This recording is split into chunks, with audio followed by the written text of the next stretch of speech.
how they revolutionized their regional e-commerce experience into a cohesive and global powerhouse.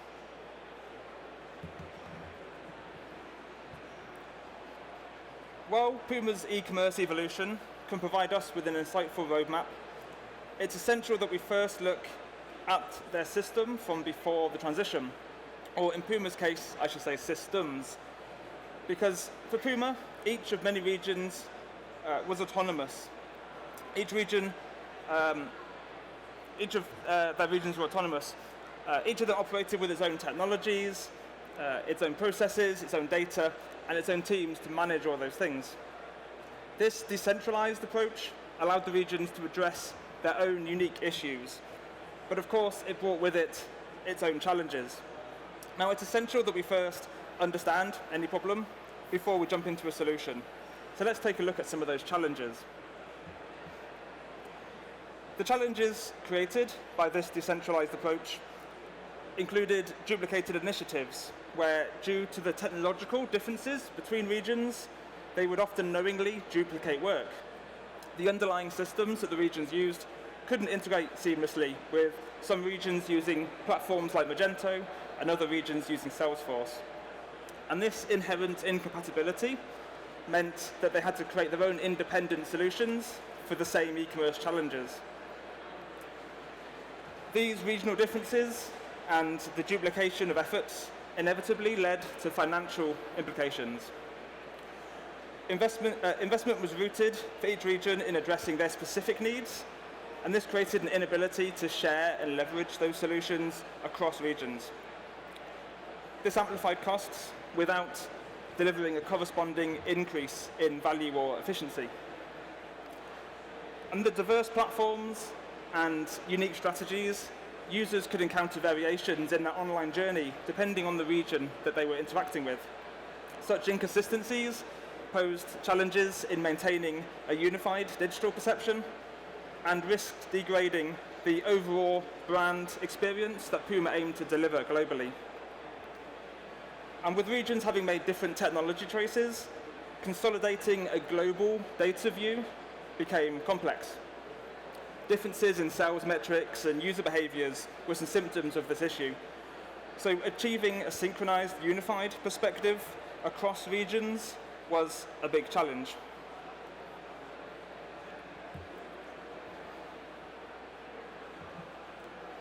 So with these challenges in mind, Puma set out with a vision to provide every customer, regardless of location, with a seamless and modern e-commerce experience. To achieve this, it would require a singular, integrated system that allowed for regional flexibility using best-in-class technology.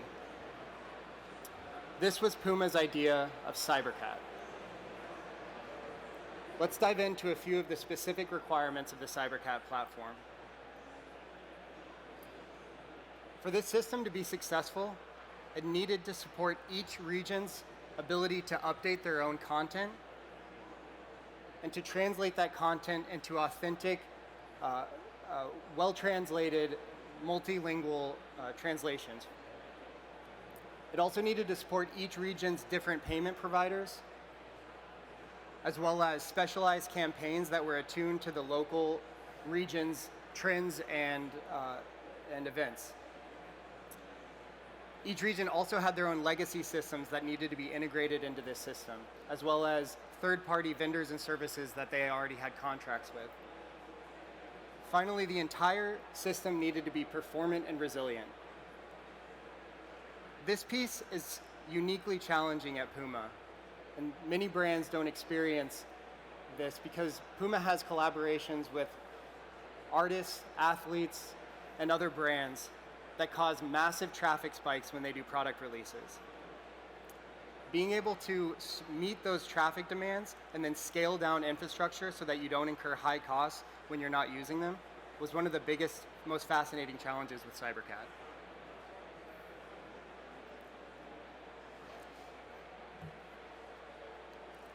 If we take a moment to reflect on all of those requirements, then an overarching principle emerges. A principle that we as consultants and software engineers deeply understand. that the only constant is change. Objectives that get set today may evolve or pivot tomorrow. This reality led to the birth of the vision for a composable system for Puma. Well, what would that look like? Well, imagine a digital platform crafted from flexible, interchangeable blocks where modules can be swiftly adopted, upgraded, even replaced. This adaptability isn't just a luxury, but a necessity in the ever-evolving tech landscape, where the latest tech innovation can quickly become obsolete. But with a composable system, Puma would be able to seamlessly adapt, preventing technological stagnation and ensuring more streamlined transitions in future. And we agree that's a great vision. But what kind of architecture would you actually need to support it? Well, our chosen architecture was MAC. MAC stands for Microservice, API, Cloud, and Headless. And that's not just a catchy acronym, but a robust approach to create a platform that can scale to millions of users around the globe, or while still remaining flexible to both changing requirements and technologies.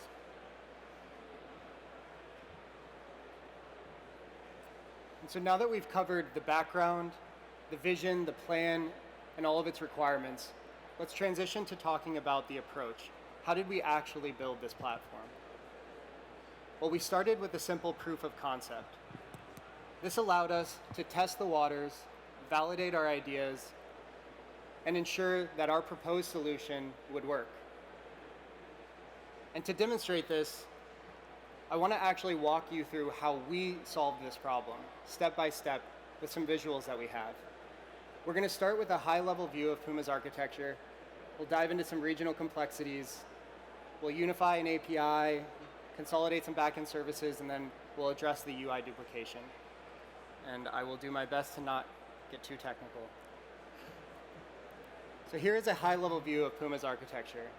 There are many more regions than this, but you can see that each region has its own standalone site. These sites are often Salesforce or Magento sites. And each of these sites connect to their own specific backend services. Tackling this problem as a whole would be overwhelming. So let's dive into just a few of the regions and look at some of their specific services. Here you can see Japan and the US. They have similarities and differences. The similarities here, they both use Salesforce instances. However, they have different payment providers. One uses Adyen and the other PayPal. And this is the challenge. How do we unify these services so that there's one system for all of Puma's ecosystem to talk to and get their data from? Our first step is to add a unified API layer. This is not another integration in the system. This is a single interface. And the benefit of this is that it allows a streamlined data flow and ensures that all of the metrics tracked across this platform are the same across all regions. The second thing you'll notice is that we reuse backend services. Here we have one instance of one service for Salesforce and one service for PayPal and Adyen. The way we do this is when we build the service, we abstract all of the regional specific code into a configuration file. That way we can reuse these services for any region that we onboard into the system. This is an extremely powerful approach because as we onboard more regions, we actually do less work and we can reuse all the work we've already done, only needing to add a configuration file per region. Finally, we can consolidate all of the different regional front-end sites.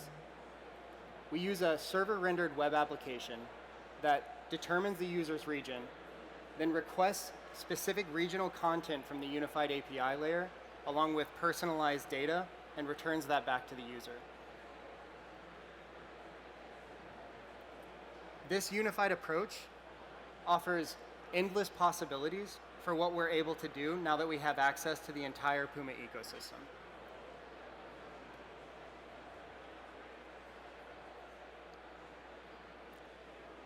So, building on the momentum of the unified platform, an exciting new opportunity emerged. The digital landscape is ever evolving, and Puma's commitment to meet their customers wherever they were led to the natural progression of a mobile app. Given the flexible foundation of the unified platform and its robust interface, integrating the mobile app was remarkably seamless, as the infrastructure was already optimized for adaptability. For fast, efficient mobile application development, we turned to React Native. This platform was critical in allowing us to craft a single code base that we could then deploy to both iOS and Android devices. And this choice ensured the development process was fast, while still being able to deliver the premium experiences that users expect and deserve. Embracing the future, we incorporated augmented reality shoe try-on, allowing Puma's customers to experience the Puma's products on their own feet virtually in real time. Additionally, drop notifications ensured that keen customers could be kept informed of those hot new product drops.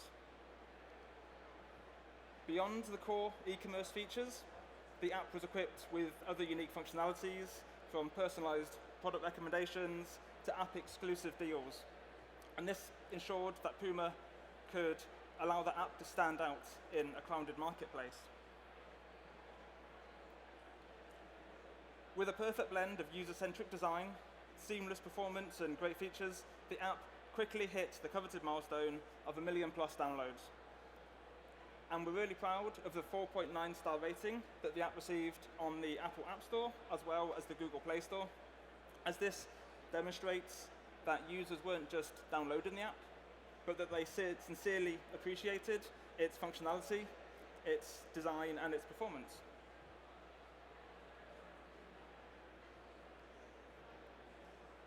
With the success of this composable system, we need to take a second and acknowledge all of the tools and services, brands and partners that helped us along the way. I don't have time to go into all of these tools today. Many of these brands are here at the expo, and I encourage you to go and talk with them. We'd also love to talk with you about any of these if you're interested in using them. I do want to mention a few of the frameworks and services here and just kind of where they fit into the system. We use GraphQL for the unified API, React and React Native for our web and mobile app. Next.js is the framework that allows a faster developer velocity as well as better SEO. We build our infrastructure as code using Terraform, and we're using AWS Lambda for serverless to host our GraphQL APIs. Stellate we use for GraphQL caching, and F5, formerly Shape Security, for bot protection. Sanity is our headless CMS, and Cloudinary helps our digital media and delivery. And at the bottom you can see many of the payment integrations. Those are just a few that the CyberCat system integrates into the system as a whole.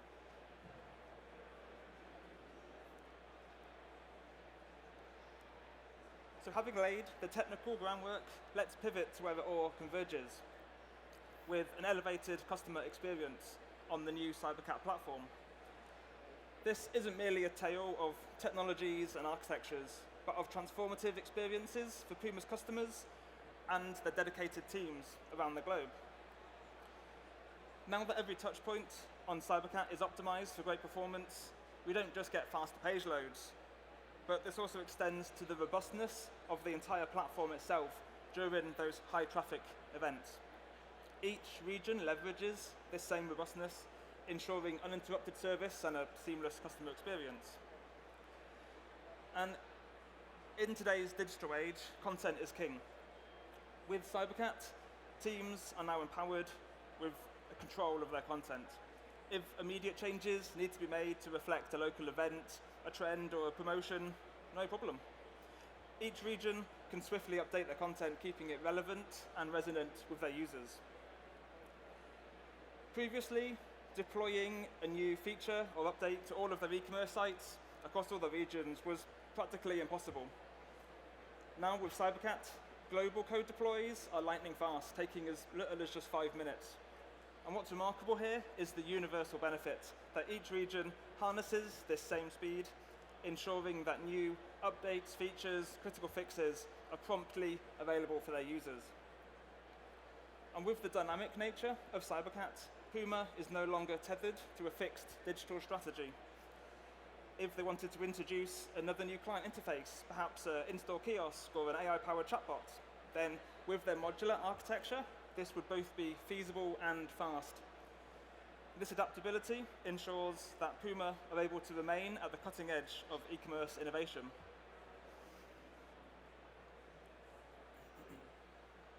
Looking back on this project, we really see it as 6 distinct parts of a CyberCat system. We delivered a server-rendered web app, a cross-platform mobile app, a flexible CMS, a universal design system, a scalable GraphQL API, and all of that distributed on resilient infrastructure deployed worldwide.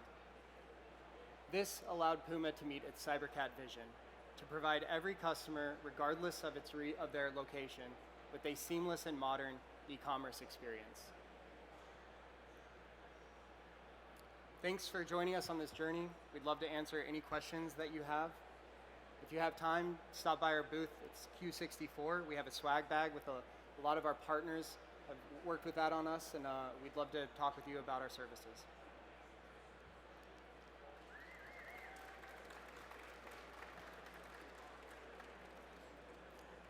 I think we've probably got some time for any questions, if anybody has some. I think there's a microphone around somewhere.